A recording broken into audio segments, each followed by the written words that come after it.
Assalamualaikum warahmatullahi wabarakatuh. Perkenalkan, nama saya Fitria Hawatunisa, NIM 18006, selaku perwakilan dari kelompok 7 dari kelas A angkatan 2018. Nah, di sini saya akan menjelaskan mengenai pendarahan SAH atau subarachnoid hemorrhage. Tapi sebelum saya masuk ke pembahasan intinya, saya akan menjelaskan sedikit mengenai anatomi dan fisiologi otak terlebih dahulu. Nah, jadi otak itu terbagi menjadi 3 bagian utama. Yang pertama yaitu cerebrum atau otak besar. Cerebrum ini terdiri dari 4 lobus. Lobus yang pertama yaitu lobus frontalis atau yang terdapat di dahi. Lobus yang kedua yaitu parietalis yang terdapat di ubun-ubun. Yang ketiga yaitu lobus temporalis yang terdapat di pelipis. Dan yang keempat yaitu lobus occipitalis yang terdapat di belakang kepala. Nah, cerebrum ini dapat dibagi menjadi 2 bagian, yaitu otak kanan dan juga otak kiri. Otak kanan mempunyai fungsi untuk mengatur pergerakan tubuh di sebelah kiri, sedangkan otak kiri mempunyai fungsi untuk mengatur pergerakan tubuh di sebelah kanan. Nah, yang kedua yaitu cerebellum atau otak kecil. Otak kecil ini letaknya yaitu tepat di bawah cerebrum atau otak besar. Cerebellum ini mempunyai fungsi yaitu untuk mengatur keseimbangan, mengatur koordinasi tubuh, dan juga mengatur pergerakan. Nah, yang ketiga yaitu brainstem atau batang otak. Batang otak ini mempunyai fungsi yaitu untuk mengantar dan juga menerima pesan dari seluruh tubuh kepada otak. Nah, selain ketiga bagian otak tersebut, terdapat bagian otak lainnya yang juga mempunyai fungsi sama pentingnya. Yang pertama yaitu cairan cerebrospinal. Cairan cerebrospinal yaitu cairan yang melindungi otak dan juga syaraf tulang belakang. Nah, yang kedua yaitu ada meninges. Meninges ini punya fungsi sama pentingnya karena juga melindungi otak dan juga syaraf tulang belakang. Meninges ini terdiri dari 3 lapisan. Lapisan yang pertama yaitu durameter, yaitu lapisan yang bagian luar. Yang lapisan kedua yaitu namanya arachnoid, yang terdapat di tengah-tengah, dan yang ketiga yaitu lapisan piameter yang terdapat di bagian dalam. Nah, setelah saya membahas anatomi dan fisiologi secara singkat, saya akan masuk ke pembahasan. Jadi, pendarahan subarachnoid hemorrhage atau SAH merupakan pendarahan yang mengisi ruang di sekitar area antara otak dan tengkorak, yaitu tepatnya di ruang subarachnoid yang berada di antara lapisan arachnoid dan piameter. Jadi terdapat di lapisan bagian tengah dan juga lapisan bagian dalam. Di tengah-tengah tersebut terdapat banyak pembuluh darah arteri yang punya fungsi untuk mengirimkan oksigen dan nutrisi ke otak. Nah, orang yang mengalami SAH itu mempunyai kemungkinan sepertiga dapat bertahan hidup dengan pemulihan yang baik, dan sepertiga dapat bertahan hidup dengan mengalami kecacatan, dan sepertiga lagi dapat berkemungkinan untuk meninggal.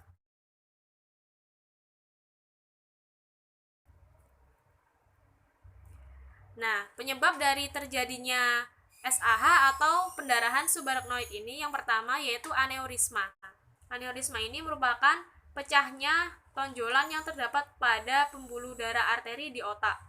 Pecahnya tersebut dikarenakan adanya penipisan lapisan pembuluh darah di otak. Yang kedua yaitu karena trauma cedera otak. Jadi, trauma cedera otak ini disebabkan karena adanya benturan yang keras dari luar yang terjadi secara berulang-ulang. Yang ketiga yaitu malformasi arteri venous atau AVM. Nah, yang ketiga ini dikarenakan adanya keabnormalan dari pembuluh darah arteri tersendiri. Selain ketiga etiologi yang telah saya sebutkan, terdapat faktor resiko yang menyebabkan seseorang mudah mengalami pendarahan SAH ini. Yang pertama yaitu adanya riwayat hipertensi atau mempunyai darah tinggi. Yang kedua yaitu sering mengkonsumsi alkohol secara berlebihan. Yang ketiga yaitu sering merokok. Yang keempat yaitu terdapat tumor pada otak. Yang kelima yaitu mempunyai penyakit ginjal polikistik. Yang keenam yaitu mempunyai riwayat pendarahan subarachnoid sebelumnya. Yang ketujuh yaitu mempunyai penyakit liver atau hati. Yang kedelapan yaitu mempunyai riwayat keluarga yang mengalami pendarahan subarachnoid. Dan yang kesembilan yaitu terdapat infeksi pada otak atau ensefalitis. Patofisiologi dari terjadinya pendarahan pada otak yang pertama yaitu karena adanya penipisan pembuluh darah sehingga pembuluh darah arteri di otak akan membentuk tonjolan atau yang disebut dengan aneurisma. Nah, aneurisma ini akan menumpuk dan akan pecah sehingga darah akan keluar dari arteri.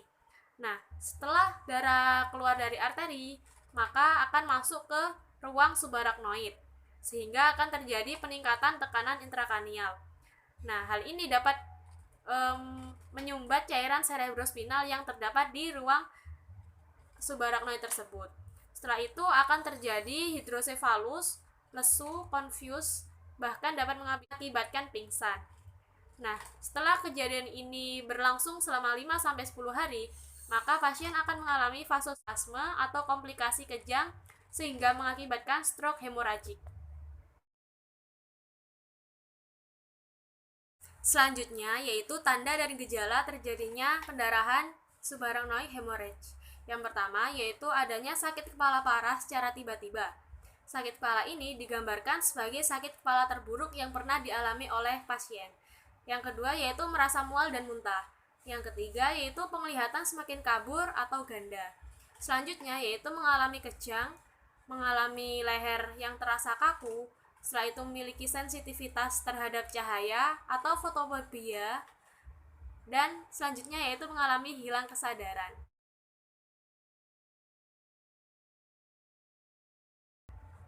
Nah, selanjutnya yaitu pemeriksaan penunjang yang dapat dilakukan untuk mengetahui adanya pendarahan subarachnoid hemorragik. Nah, yang pertama yaitu menggunakan CT scan. CT scan ini digunakan untuk pendeteksi pendarahan dengan menggunakan sinar X non-invasif yang memberikan gambaran struktur anatomi dan juga otak secara rinci. Nah, yang kedua yaitu menggunakan angiografi. Angiografi ini menggunakan prosedur invasif yang dilakukan dengan cara memasukkan kateter ke dalam arteri dan melewati pembuluh darah ke otak. Setelah itu, disuntikkan pewarna kontras ke dalam aliran darah dan diambil sinar X di dalam pembuluh darah tersebut. Selanjutnya yaitu menggunakan MRI, pemindaian magnetic resonance imaging. Nah, MRI ini menggunakan gelombang frekuensi radio dan juga medan magnet untuk memberikan gambaran tentang jaringan lunak pada otak secara rinci. Dan yang terakhir yaitu tusukan lumbal. Tusukan lumbal ini digunakan untuk mengetahui apakah di dalam cairan cerebrospinal itu terdapat darah. Hal ini biasanya dilakukan apabila penggunaan CT scan tidak menunjukkan tanda-tanda adanya pendarahan. Maka untuk mengetahui lebih lanjut, maka akan dilakukan pemeriksaan tusukan lumbal.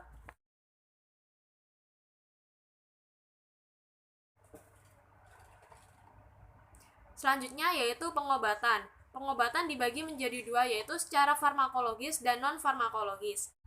Secara farmakologis yaitu menggunakan obat-obatan untuk menghambat atau memperingan yang ditimbulkan dari adanya pendarahan subarachnoid hemorrhage. Nah, yang pertama yaitu pemberian obat menghambat beta untuk mengontrol tekanan darah. Nah, orang yang mengalami SAH cenderung mempunyai tekanan darah yang tinggi. Oleh karena itu, supaya tidak bertambah parah, maka dilakukan penghambatan beta untuk mengontrol tekanan darah.